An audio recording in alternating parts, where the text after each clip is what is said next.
Leo rafiki yangu wa miongo mingi sana Martha Karua, waheshimiwa viongozi vinara wa vyama mbalimbali, wazalendo wa Kenya, hamjambo. Mimi kwanza ni fahari yangu kusema wakati tunazindua mlongo mpya wa chama cha PLP, nilikuwa mwanzilishi party leader wa NAK Kenya. And the DNA of NAK Kenya as a party that is responsive to youth vibes, to new thinking, remains to inform my thinking about this country. Sitasema mengi sana. Kihistoria, na mimi nilihusika na harakati za ukombozi wa pili. Every liberation movement reaches an inflection point when the decisions of leaders are critical in deciding whether it is going to collapse or it's going to succeed. The best example we have is 1991. Kenyans were united in believing that Moi was to go home. You did not need to tell them any other reason why Moi had to go home. They knew he had to go. The problem was everybody wanted to become the new Moi.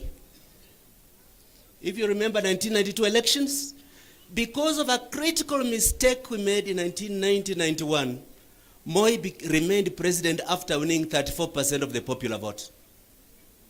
We are approaching a similar inflection point. Across this country, you don't need to say very much to convince people that Ruto is a terrible disaster to this country.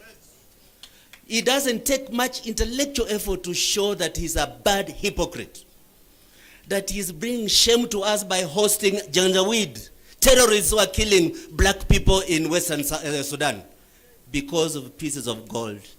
You don't need very much to show that a person who keeps praising his intellectual credentials and does not show any evidence of exposure to education in his utterances in public does not do scholarship justice.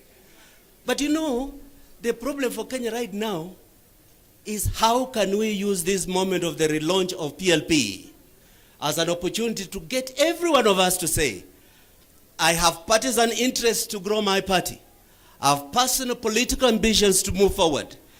But I have greater ambition to be part of national solution that Kenya must be liberated from the yoke of Ruto more urgently than my personal desire for political office. If we can take that as our main message going forward, the dividends are very, very close to us. 1991, we had a problem. We did not have a mother to bring us together and say, our goal is larger than our personal ambition. But imagine, if this had happened 2 years ago, no boys would have been picked from their homes in Kondele and their bodies found slaughtered by guns. No youth would have been shot on the streets of Nairobi and became statistics in mortuaries with impunity. Joshua Rai will not have been abducted and be told, you withdraw this case or I'm going to kill you or expel you. Today, the blood of Gen Z, the fate of investors, the aspirations of our nation call upon us to be genuine in our determination, take shame of our nation, return humility to leadership, and find a higher calling that national liberation is more important than your personal